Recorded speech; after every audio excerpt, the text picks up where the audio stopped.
যারা চাকরি রিলেটেড গুরুত্বপূর্ণ আপডেট নিউজটি দেখার জন্য ক্লিক করেছেন, ভিডিওটি একটি লাইক দিয়ে কন্টিনিউ করার অনুরোধ জানাচ্ছি।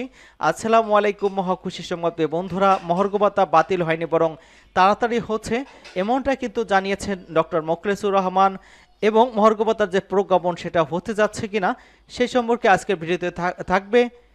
তো ভিডিওটি প্রথম থেকে শেষ অবধি দেখার চেষ্টা করবেন, কারণ আজকের এই ভিডিওটির মাধ্যমে আপনার একদম প্রমাণ দেখিয়ে দিব। তাহলে চলুন মূল ভিডিওটি শুরু করা যাক। প্রিয় বন্ধুরা, মূল ভিডিওটি শুরু করার আগে বরাবর মতো একটি ছোট্ট রিকোয়েস্ট থাকবে। আপনি যদি আমাদের এই পরিবারে নতুন হয়ে থাকেন, এরকম নতুন নতুন চাকরি রিলেটেড আপডেট নিউজটি সবার আগে পেতে আমাদের এই চ্যানেলটি সাবস্ক্রাইব করে পাশে থাকা বেল আইকনটি অন করে রাখুন পরবর্তী ভিডিওর নোটিফিকেশন পেতে। আর যারা সাবস্ক্রাইব করেছেন তাদেরকে অসংখ্য ধন্যবাদ। এখানে যেটা বলা হচ্ছিল যে সরকারি চাকরিজীবীদের যে মহার্ঘ ভাতা সেটা নিয়ে যে তথ্য দিয়েছেন অর্থ উপদেষ্টার, সরকারি কর্মকর্তা কর্মচারীদের মহার্ঘ ভাতা দেওয়া না দেওয়ার বিষয়ে এখনও সিদ্ধান্ত হয়নি বলে জানিয়েছিলেন অর্থ উপদেষ্টা সালাউদ্দিন আহমেদ।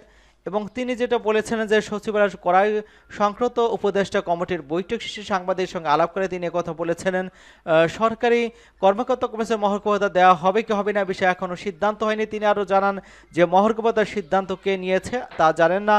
সরকার কি তাহলে সিদ্ধান্ত থেকে সরে আসলো কিনা, এমন প্রশ্নের জবাবে সালাউদ্দিন আহমেদ বলেছিলেন আজ সরকার এ বিষয়ে কোনো সিদ্ধান্ত নেয়নি, অর্থ মন্ত্রণালয়ের এর ঘোষণা হয়নি। এর আগে কিন্তু সম্প্রতি বিভিন্ন গণমাধ্যমে সংবাদ প্রকাশ হয় যে সরকারি কর্মকর্তা কর্মচারীদের মহার্ঘ ভাতা দেওয়ার যে সিদ্ধান্ত সরকার নিয়েছিল তা দেওয়া হবে না। খবরে বলা হয় যে সরকারি কর্মকর্তা কর্মচারীদের আপাতত পাচ্ছেন না মহার্ঘ ভাতা, এবং জানুয়ারি থেকে এই মহার্ঘ ভাতা কার্যকরে যে প্রাথমিক সিদ্ধান্ত নেওয়া হয়েছিল।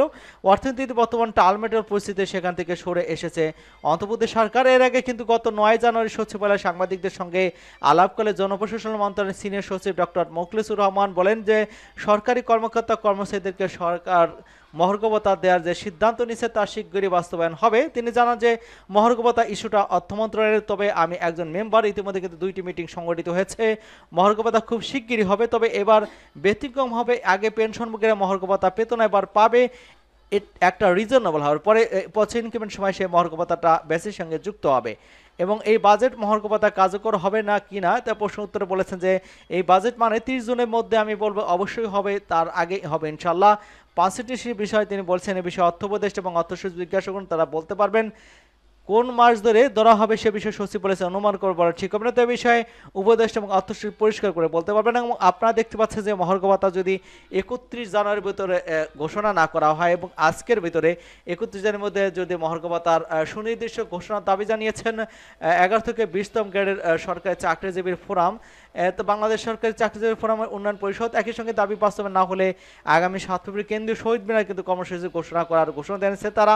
সরকারি কর্মসূচিতে মহার্ঘ ভাতা প্রদানের সিদ্ধান্ত থেকে সরে এসেছে সে শিরোনামের সংবাদ প্রকাশের প্রেক্ষিতে কিন্তু গতকাল এই বিষয়ে কিন্তু ব্যাপক আন্দোলন সংগ্রাম তারা ঘোষণা দিয়েছেন এবং বলেছেন যদি 31 জানুয়ারির মধ্যে না ঘোষণা করা হয় সেক্ষেত্রে কিন্তু তাদের তুমুল আন্দোলন করা হবে, অর্থাৎ গেজেট বা প্রজ্ঞাপন জারি না করা হয়। আপনারা দেখতে পাচ্ছেন যে এই সুখবর কিন্তু দিয়েছেন যে মোখলেসুর রহমান, তিনি তার ফেসবুক ভেরিফাইড পেজ থেকে তিনি জানিয়েছেন যে যেটা বাতিল করা সেটা আসলে গুজব। এই মহার্ঘ ভাতা দেওয়া হবে এবং শিগগিরই দেওয়া হবে এমনটা কিন্তু তিনি জানিয়েছেন। এবং সরকারি যে কর্মচারীদের জন্য যে বাজেট সেটা কিন্তু সংশোধিত বাজেটে মহার্ঘ ভাতা বরাদ্দ রাখার চিন্তা করা হয়েছে, এবং সংশোধিত বাজেটে সরকারি কর্মকর্তা কর্মচারীদের জন্য মহার্ঘ ভাতা খাতে বরাদ্দ রাখার চিন্তা করা হচ্ছে। এবং ইতিমধ্যে কিন্তু 7,000 কোটি টাকার মতো মহার্ঘ ভাতায় বরাদ্দ দেওয়া হচ্ছে, এমনটা কিন্তু বিভিন্ন মিডিয়া থেকে জানানো হচ্ছে। এবং একনেকে যে 10টি প্রকল্প সেটা অনুমোদন দেওয়ার অনুষ্ঠানে কিন্তু এই মহার্ঘ ভাতা সম্পর্কে কথা বলেছেন ওয়াহিউদ্দিন মাহমুদ। তিনি মহার্ঘ ভাতায় সংশোধিত বাজেটে এটা বরাদ্দ দিবেন, এটা মার্চ মাসে হতে পারে এমনটা কিন্তু তিনি বলেছিলেন। এবং এই মহার্ঘ ভাতার যে প্রজ্ঞাপন আমরা 2013 সালে যে প্রজ্ঞাপন সেখানে অনুযায়ী কিন্তু মহার্ঘ ভাতার সর্বোচ্চ 6,000 টাকা এবং সর্বনিম্ন 1500 টাকা মহার্ঘ ভাতা ছিল, এবং জুলাই মাস থেকে কার্যকর হয়েছিল। এবং এখানে যেটা দেখা যাচ্ছে যে ইতিমধ্যে কিন্তু মোখলেসুর রহমান ঘোষণা করেছে যে মহার্ঘ ভাতা কিন্তু 30 জুনের মধ্যে হবে, অবশ্যই বলবো এর মধ্যে হবে। এবং এই দিকে কিন্তু অন্যদিকে কিন্তু কর্মচারী ফোরাম কিন্তু তার আলটিমেটাম দিয়েছে 31 জুনের মধ্যে হবে, এবং 31 জুনের মধ্যে যদি মহার্ঘ ভাতার প্রজ্ঞাপন জারি না করা হয় 7 ফেব্রুয়ারি কিন্তু সেই সমাবেশের আয়োজন করেছেন তারা।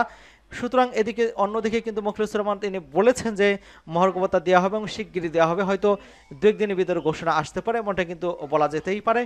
সকলকে ধন্যবাদ জানাচ্ছি।